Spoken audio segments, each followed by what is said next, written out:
오늘은 계약서 같은 것도 보여주신다고? 아, 네, 네네. 설계서 샘플을 제가 좀 네네. 준비를 해봤습니다. 네, 아주 기대가 많이 됩니다. 네.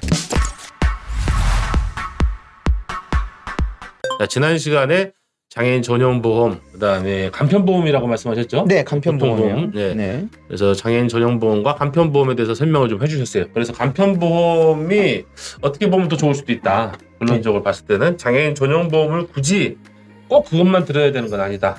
네, 폭넓게 뭐 알아보시고 선택하는 게 좋다. 네. 요지는 그것도 같아요. 일반 보험도 알아봐서 가입할 수 있으면 일반 보험으로 표준체 보험으로 가입하는 게 가장 좋으시다. 그래서 제가 이제 여쭤보고 싶었던 건 그러면 자신의 의사 표현을 힘들어하는 근데 인지 수준 기능이 그 IQ 70 이하가 되시는 분들, 네. 지적 장애인과 네. 자폐성 장애인들, 일부 통상 이제 우리가 발달 장애인이라고 부르는데 네. 이런 분들이 사실은 더 걱정이거든요.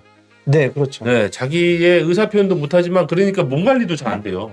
몸 관리가 잘 안 되니까 건강에 대한 걱정이 엄마들이 항상 아빠들도 그렇고 있고, 그렇죠. 그다음에 특히 이제 자기 의사 표현이 안 되니까 화를 어떻게 풀어야 되는지, 다른 사람과 타협을 어떻게 해야 되는지 모르니까 갑자기 그냥 자기가 좋아서 확 껴안기도 하고, 그렇죠. 싫은 표현을 하다가 발로 확 차기도 하고, 이렇게 해서 다른 사람들을 상해를 입힐 걱정도 너무 많고. 네, 충동적인 행동들이 일어나죠. 네, 그래서 제가 지금 사전에 미리 부탁을 드렸어요. 30세 정도의 성인 발달 장애인, 으로 해서 보험을 가입하는 뭐 방법과 그다음에 이제 보상 관련한 이야기들 좀 해주시면 좋겠다 이렇게 말씀드렸습니다. 네네. 그래서 준비를 해오셨어요. 너무 감사드리고 첫 번째 그럼 질문은 발달 장애인은 30세 정도의 발달 장애인 성인이죠. 가입을 할 수 있는지 상해보험이나 실손보험 아니면 가입할 때 뭐 어떤 식으로 주계약자, 피계약자 뭐 이런 막 복잡한 언어가 있으니까 네네. 설명을 좀 해주시죠. 일단 피보험자라는 개념은 보험 주체가 되는 거죠. 보험 주체. 네. 누구의 신체에 대해서 보상을 할 거냐 이제 보험의 주체 가입의 주체가 되는 거고요. 네. 그걸 피보험자라고 그러니까 징칭을 아픈 사람의 누가 아플 거냐. 네. 누구 몸을 대상으로 보험 가입을 할 거냐 쉽게 이렇게 말씀드릴 수 있고요. 그 나머지 뭐 계약자 가장 중요한 계약자. 계약자는 보험에 대한 권리를 가지는 것이죠. 계약을 변경한다든지 뭐 여러 가지 인적 사항을 변경할 수 있는 권한을 갖는다든지 보험에 대한 계약 내용을 전체적으로 컨트롤할 수 있는 주체가 되는 거죠. 해지도 할 수 있겠네요, 그럼. 그렇죠. 네. 해지, 변경의 권한을 갖는 거죠. 수익자는 말 그대로 보험금 지급이 됐을 때 누가 수익을 가져갈 것이냐. 그게 수익자고요. 자동이체 통장은 뭐 크게 상관없습니다. 보험 내는 사람이 또 아까 말씀하신 사람이겠네요. 뭐 대부분 계약자? 뭐 피보험자 통장에서 보험료가 납입을 할 수도 있고요. 계약자 통장에서 할 수도 있고요. 네네네. 그럼 편하신 대로 하실 수 있습니다. 어쨌든 간에 계약의 가장 중요한 보험의 내용 그리고 알릴 의무, 고지사항에 대한 전반적인 인지 그리고 어떤 계약이든 계약 후에 확인 전화, 확인 콜이 진행이 되게 되죠. 모바일로도 가능하지만 그래서 이런 것들에 대한 진행상의 문제가 없어야 되는 거죠. 기본적인 내용을 인지를 하고 있어야 보험 계약이 진행이 된다. 그렇긴 한데 기본적으로 그 여러 가지 고지사항을 이해해야 되는 게 아니라 간편보험 같은 경우에는 세 가지만 이해를 하면 되잖아요. 네네네. 네. 세 가지 325. 네, 325. 저번 시간에 말씀드린 325. 내가 최근에 병원 가서 어떤 치료를 받은 적이 있는지, 어떤 진단을 받은 적이 있는지, 그것만 있는 그대로 5년 전에 있는 그대로의 팩트에 대해서 대답만 할 수 있으면 그 결과적으로 그러니까 확인 전화가 왔을 때 고지 의무 사항 물어봤을 때 그걸 듣고 대답할 수 있는 정도가 일단 넘어야 되네요. 그게 허들이네. 그렇죠. 기본적으로 내용을 잘 듣고 이해를 했는지, 자필 서명은 직접 했는지, 고지 의무 사항을 정상적으로 있는 그대로 진행했는지 이런 것들을 확인하게 되죠. 그 가입 상황에서는 고지사항을 잘 듣고 설명할 수 있었으면 가입 보험 내용을 포함해서 보험 내용을 통해서 가입 절차는 넘어가기만 하면 되는 거다.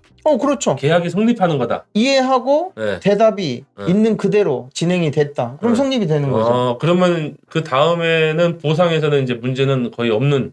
정상적인 가입이 됐다. 네. 그러면 이후 문제는 없는 거죠. 그러네요. 가입한 이후에는 이제 보험회사에서 책임을 지는 거죠.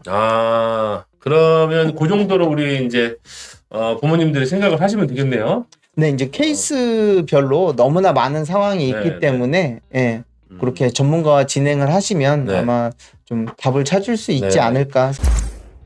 앞으로 이제 두 가지 우리가 이제 걱정이 있어요. 현재는 너무 건강한데 이 친구들이 자기 신병 관리가 아주 잘 되는 건 아니거든요. 훈련을 많이 해도요. 그래서 입 닦어라, 머리 감아라, 몸에 나쁜 거 먹지 말아라. 엄마나 아빠분들이 잔소리를 많이 해도 네. 그래도 또 이렇게 참 얘를 안 닦고 해서 발달장애인들이 이 충치 문제가 있는 경우가 굉장히 많아요.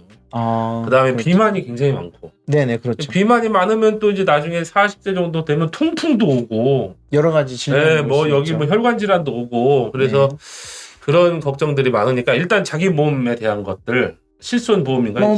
보험이라는 것 병원비 자체가 들어가는 거. 보장성 보험 자체가 의료비 지원이죠. 네. 네. 이제 그거 먼저 한번 설명해 주시고 그 뒤로는 남들을 다치게 했을 때 그 걱정이 있으니까 그렇게 따로따로 합니까? 아니면 한꺼번에 합니까? 같이 설명을 네네네. 드리도록 하죠. 제가 이제 가져온 샘플은 네. 말씀하신 대로 30세 기준이고요. 네. 그럼 샘플로 한번 들어가서 보도록 하겠습니다. 자. 30세 기준이고요. 네. 네, 그리고 가입하는데 아무런 문제가 없다라는 가정하에 네. 325에 문제가 없고. 네, 325에 문제가 없고 인지 능력이 되고 월 보험료는 대략 75,800원 정도. 네, 갱신과 비갱신에 대해서는 제가 조금 이따가 다시 한번 짚어드리도록 할게요. 야, 이렇게 그냥 보험료까지 계산해 주는 데는 다 없겠다. 네. 쉽지 않죠. 쉽지 않죠. 여기 뭐 유튜브에 굉장히 생각해도 민감한 문제 완전히 까놨어. 다 오픈했습니다. 완전 까서 보여준다. 근데 네. 제가 이제 이것도 뭐 이렇게 좀 저기 한다면 제가 뭐 보험을 이걸 들으라 가입하는 것도 아니에요. 저 추천하는 것도 아니에요. 그렇죠? 네, 우리 보험 팔라고 하는 것도 아니니까. 근데 이제 그럼에도 불구하고 좀 많다. 이게 이렇게 좀 걱정을 했었거든요. 근데 네. 이제 나중에 여쭤보니까 이건 너무 이제 고무줄처럼 왔다 갔다 할 수 있다. 원하신 대로 컨트롤이 가능하시죠. 네. 일단 그렇게 보시고 좀 더 설명 들으시면 좋을 것 같아요. 네. 그리고 한 가지 알아두실 점은 직업에 대해서 네. 가입할 수 있는 보장의 범위와 크기가 좀 다를 수 있습니다. 직업에 대해서. 네, 이제 위험성이 없는 사무직에서 일을 하고 있느냐, 아니면 외부에서 어떤 위험성에 조금이라도 노출될 수 있는 직업군이 있느냐, 그렇겠네요. 직업에 따라서 그렇겠네요. 특히 상해 특약 같은 경우에는 거기에 따라서 약간의 제한이 있을 수 그렇겠네요. 있습니다. 네. 뭐 엄청 많네요. 네, 암을 포함해서 뇌혈관 질환, 심혈관 질환, 암 수술비, 뭐 방사선 치료, 아주 보장받을 수 있는 특약들이 굉장히 많습니다. 맨 끝에 보시면 일상생활 중 배상 책임이라는 특약이 있죠. 어디요? 보험료 합계 맨 밑에. 여기. 거기에 있죠. 네네. 배상 책임. 네. 아까 말씀하신 실수로 다른 사람의 신체나 재산에 피해를 입히는 경우가 있잖아요. 살면서 뭐 그 걱정이 잘 장애인이든 비장애인이든 이건 마찬가지거든요. 맞아요. 뭐 예를 들어서 축구를 하다가 운동을 하다가 배드민턴을 치다가 실수로 상대방을 다치게 했다. 뭐 이런 경우 여기에서 최고 1억 원까지 일부 자기 부담금은 있지만 최고 1억 원까지 배상을 해주게 되죠. 이렇게 해서 보험료 그다음에 뭐 보장받는 내용들을 간단하게 설명을 일단 해주셨어요. 네. 물론 이제 자세한 내용들은 상담을 해야겠죠.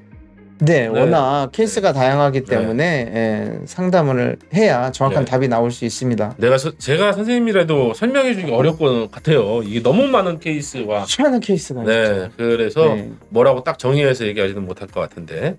그래서 오늘 얘기해드린 거는 진짜 이제 설계사 17년 된 설계사 분이 전해주시고 해답해주시는 내용들 포인트였던 것 같아요. 그래서 발달장애인들이 보험 가입을 성립하려면 뭐가 중요하냐? 나중에 확인 전화 왔을 때 고지 의무 325에 대해서 정확하게 설명을 듣고 예스겠지. 대개는 아니오를 하면 안 되겠죠. 대부분 그렇죠. 네, 대개는 예스라는 설명을 듣고 예스라는 내용을 할 수 있어야 된다. 동의할 수 있는 정도 수준은 돼야지 보험이 계약이 성립된다. 네, 일단 보험 계약이 성립되면 배상에는 큰 문제가 없을 것이다. 한 말씀 더 첨언을 하자면 네네. 보장 내용에 대해서 이해를 해야 된다. 네. 그리고 고지사항에 대해서 인지하고 같이 진행을 할 수 있어야 한다. 대답에 대해서 고지사항이 된다. 그리고 계약고, 계약고 모니터링이라고 하죠. 모니터링에 대해서 대답 진행할 수 있어야 한다. 그게 포인트죠. 거의 안 된다고 얘기하는 것 같은데. 그래서 걱정하시는 또 부모님들이 계실 수 있을 것 같아요. 발달장애인인데 우리 아이는 우리 30살이 됐어도 이제 유치원 수준밖에 안 돼요. 제대로 대화도 안 되고. 상황에 대해서 상태에 대해서 같이 부모님하고 체크를 해야 되고요. 무조건 안 된다 이렇게 재단할 필요는 없습니다. 그리고 약간의 뭐 인지 능력이 부족하다고 하더라도 반복해서 설명을 해주고 이해를 시키면 그렇죠. 그런 노력이 중요하다고 봅니다. 네. 알겠습니다. 장애인 보험, 장애인들이 들을 수 있는 보험, 옛날에 안 된다고 그랬는데 지금은 들을 수 있는 여건들, 그리고 오늘 다 까발리고 알려줬어요. 네, 보험료 표까지. 보험료가 표까지. 네. 그래서 세 편 내리 귀한 시간 내주신 주대선 설계사님, 감사드립니다. 네, 감사합니다. 감사합니다. 네.